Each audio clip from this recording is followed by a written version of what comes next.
The truth of the share market channel में आपका स्वागत है। मैं भवनेश अग्रवाल। नमस्कार दोस्तों, मैंने करीब 370 वीडियो बना दिए अभी तक। 2 वीडियो पर डे बनाना कोई आसान खेल नहीं है। On the fundamental studies of the share market, we giving all the datas and figures and are giving all the views. Complete detail के साथ बनाए मैंने। मैं आपसे बताऊँ कितनी मेहनत की होगी मैंने, आप अंदाज लगा लिया आप। यानी सोचना पड़ता है वो तरह है, उसके बावजूद उसके बाद डाटा कंपाइल करना, उनको एक जगह कलेक्ट कर लेना कंपाइल करके, और फिर उसको एक्सप्रेस करना, it's a very difficult and tedious job. लेकिन मुझे तकलीफ़ ये है कि अच्छी बातों को, इतने अच्छे वीडियो को भी लोग पूरा नहीं देखते हैं। मित्रों को चाहिए खाली नाम चाहिए, बस नाम मिल जाए। अब जो भी करे करे, खैर जो भी उनकी इच्छा है। मैं तो किसी को कंपेल नहीं कर सकता। मेरा काम तो मैं फर्ज पूरा कर रहा हूँ। इंसानी जो ह्यूमन जो ड्यूटी है, मानव के प्रति जो कर्तव्य है, वो मैं पूरा कर रहा हूँ। जो भी इच्छा हो करो। बाकी मैं एक विषय पे और चर्चा करेंगे, और वो सबसे एक ऐसी कंपनी है जो इतनी मजबूत है। वो कंपनी पूछो मत, आप मिट्टी के भाव मिल रही है। फार्मास्यूटिकल सेक्टर की चीपेस्ट एंड बेस्ट कंपनी है। डॉक्टर रेड्डी लैब नहीं है वो। डॉक्टर रेड्डी लैब भी सस्ती है, लेकिन वो उससे भी सस्ती है।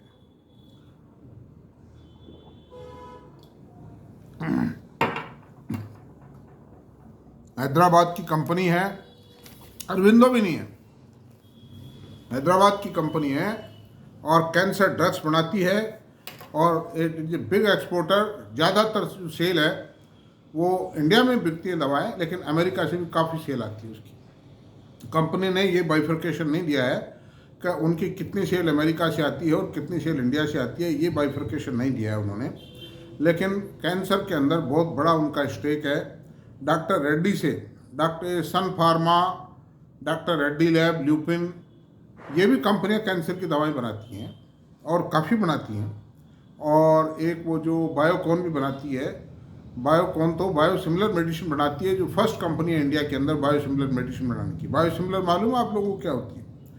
Biosimilar medicine is a medicine which is prepared from the extracts taken from the biological bodies. प्राणियों के शरीर से निकाले गए तत्वों से जो दवाएं बनाई जाएंगी उनको बायोसिमिलर मेडिसिन्स कहते हैं। And they are used for the treatment of cancer. This is the position. अब आप चलते हैं। अब आप ईगर होंगे, उस कंपनी का नाम क्यों नहीं बता रहा मैं। उस कंपनी का नाम है नाटको फार्मा। नाटको फार्मा बहुत मजबूत कंपनी है। और मैं एक ही बात कहूँगा कि इन्वेस्टर ठगा हुआ, लुटा हुआ क्यों होता है, क्यों फंस जाता है रेल विकास निगम जैसे शेयरों में 500-600 रुपये में खरीद करके। और मैं आज भी, चाहे किसी का 100 रुपये में खरीदा हुआ है, लेकिन मैं आज उसको 400-450 के रेट में फंसा हुआ मानता हूँ उस इन्वेस्टर को। क्योंकि लालच एक ऐसी चीज़ है, उसको निकलने नहीं देता है। वो कहता है और बढ़ेगा, कोई खबर आ जाती है नहीं बढ़ेगा है, तो वो कई का आदमी कहते हैं ऐसा मेरा 100 रुपये खरीदा हुआ। अरे तो 100 रुपये का खरीदा हुआ, इसको मिट्टी क्यों कर रहे हो? इसको बेच कर कोई अच्छा शेयर खरीद लो नहीं यार। मतलब वो समझता नहीं है, फंडामेंटल समझता नहीं। अब करो क्या समस्या। तो है एनीवे, हमारा काम तो उनको बताना है। वो माने न माने, ये उनकी इच्छा है। पैसा उनका है, सोच उनकी है, लाभ हानि उनकी है। और हानि लाभ जीवन मरण यश अपयश विधिहार। तो अब नाटको फार्मा पे चर्चा करते हैं। नाटको फार्मा जो है, नाटको फार्मा का मार्केट कैप देखिए। हाँ, नाटको फार्मा के 6 फॉर्मुलेशन प्लांट हैं इंडिया के अंदर। उसके 2 तो देहरादून में, एक महबूब नगर आंध्र प्रदेश में, एक नागार्जुन सागर ये भी आंध्र प्रदेश में, एक विशाखापत्तनम में ये भी आंध्र प्रदेश में, और एक गुवाहाटी में है।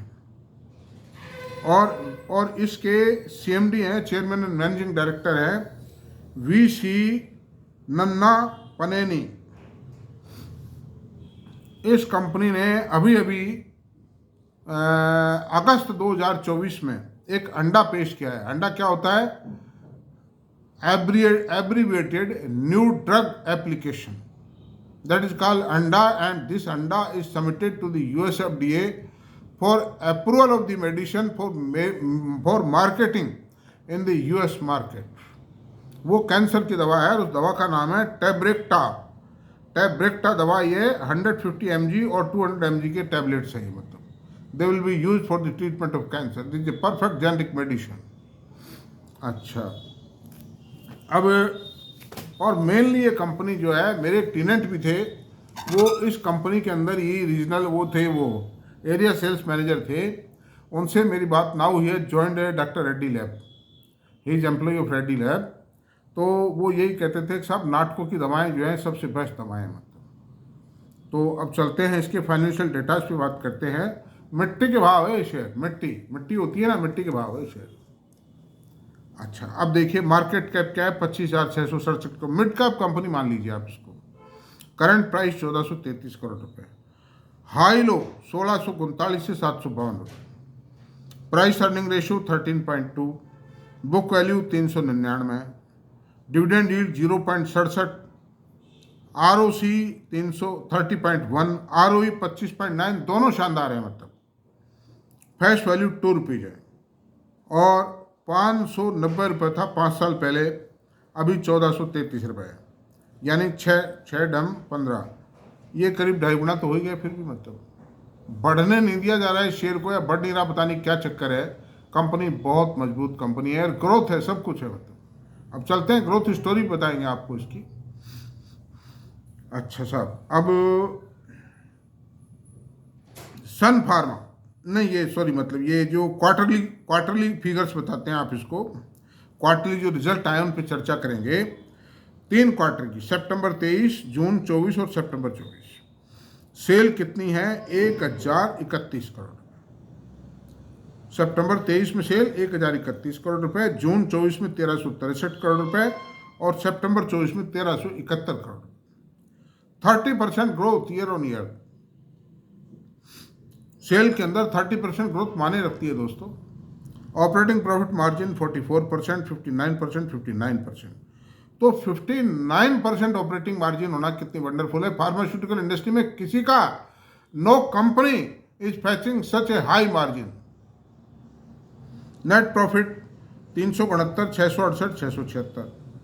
अर्निंग पर शेयर 20 रुपये 60 पैसे थी, अभी 37 रुपये 52 पैसे है और ये 37 रुपये 81 पैसे लेटेस्ट क्वार्टर सितंबर की EPS। P&L की बात करते हैं।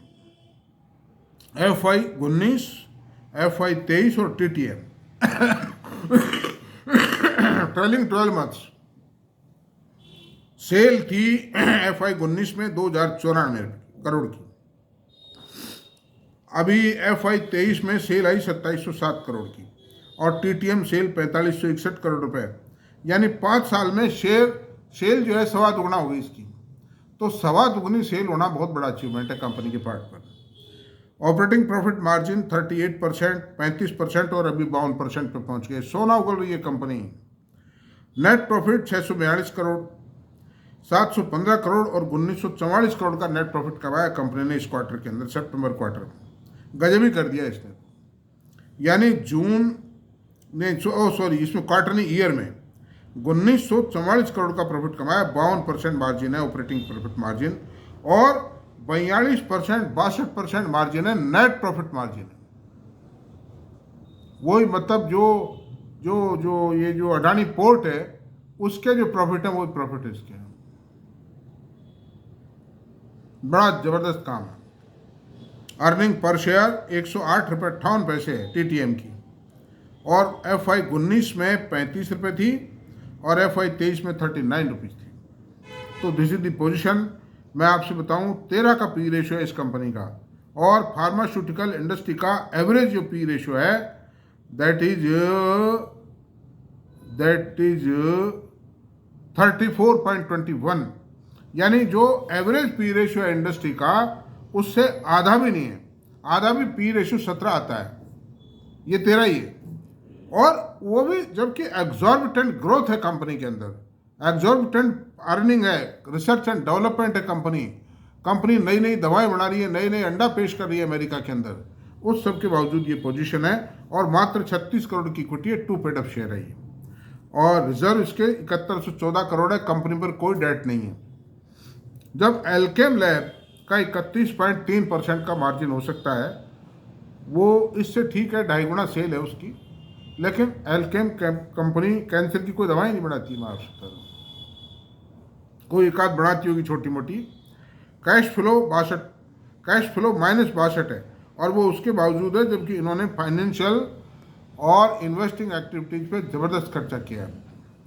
वर्किंग कैपिटल डेज जो है फार्मास्यूटिकल इंडस्ट्री में बहुत ज़्यादा होते हैं, और तो वो इन लाइन विद इंडस्ट्री है, 355 डेज से घट के 184 डेज रह गए। मार्जिन बढ़ने का ये भी एक कारण है कंपनी का। होल्डिंग प्रमोटर की 49.62 है, अच्छी होल्डिंग है ये भी। FFI की 17.51% है, DII की 6.75% है, पब्लिक के पास में 26% है। तो इस तरह 3,02,944 शेयर होल्डर हैं कंपनी के। तो under this circumstances it's a very beautiful company of the pharmaceutical company. सिर्फ एक ही खतरा है इसमें, खतरा सिर्फ हर फार्मास्यूटिकल कंपनी पर है वो, कि ट्रंप जब प्रेसिडेंट ऑफ अमेरिका की ओथ लेंगे तो हार्टेडली, मैं ट्रंप साहब को ये नहीं कहता कि वो कोई ख़राब आदमी है, वो जो कुछ करते हैं अपने देश के लिए करेंगे, हर नेता को अपने देश के लिए करना चाहिए। वो ये चाहते हैं कि मैं सस्ती दवाएं अमेरिकन्स को अवेलेबल करवा दूँ। हालांकि करवा नहीं पाए वो। पिछली बार भी उन्होंने 30-40 पेज का एक ऑर्डर जारी किया था, वो पढ़ा था मैंने ऑर्डर, और उस ऑर्डर में सबसे बड़ा क्या किया था उन्होंने कि अमेरिकन कंपनीज को भी टॉप प्रायोरिटी देना चाहते हैं वो, ताकि स्वदेशी माल काम में आ सके। 25% का गवर्नमेंट परचेजिंग में प्राइस प्रेफरेंस दे दिया था उन्होंने, और उसके कारण ये हुआ कि इंडियन कंपनीज बैठ गई। तो अब हो सकता है ट्रंप साहब आ जाए, कोई स्पीच दे डालें, कोई लफड़ा कर लेंगे। उस हालत में ही इंडियन फार्मास्यूटिकल कंपनीज के साथ कोई रिस्क वाली बात हो सकती है, अदरवाइज कोई रिस्क वाली बात नहीं है।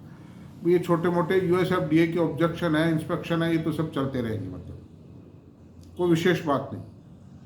अंडर दिस सर्कमस्टेंसेस दोस्तों, मैं एक ही बात कहूँगा कि ये खरीद की रिकमेंडेशन नहीं है मेरी, ना बेचने की रिकमेंडेशन है मेरी। सिर्फ आप लोगों से इतनी सी प्रार्थना है कि आप मेरे वीडियो को आराम से देखें, ढंग से देखें, एक बार समझ में नहीं आए दोबारा देखें, और अगर कोई भी डिसीजन आप इस पर लेते हैं तो अपने फाइनेंशियल एडवाइजर से बात करके लें, और लेने के बाद में घबराएं नहीं। ये कंपनी कहीं जाने वाली नहीं है। ट्रंप साहब ने कोई उल्टा सीधा निर्णय कर भी दिया तो भी कुछ नहीं होगा, मैं आपसे तो कोई खास फर्क नहीं पड़ेगा। 6 महीने कंपनी लड़खड़ाएगी, फिर खड़ी हो जाएगी। अमेरिकन्स के मुकाबले इंडियन मेडिसिन की कॉस्ट ऑफ प्रोडक्शन बहुत कम है, because our man power cost is very cheap, and और भी चीज़ें सस्ती हैं। तो इस सूरत में अमेरिका से तो सस्ती रहेंगी हमारी दवाएं, इतनी बात है दोस्तों। Thank you. मेरा वीडियो अगर पसंद आया तो प्लीज़ इसको सब्सक्राइब करें, लाइक करें, शेयर करें, कमेंट करें। Thank you very much.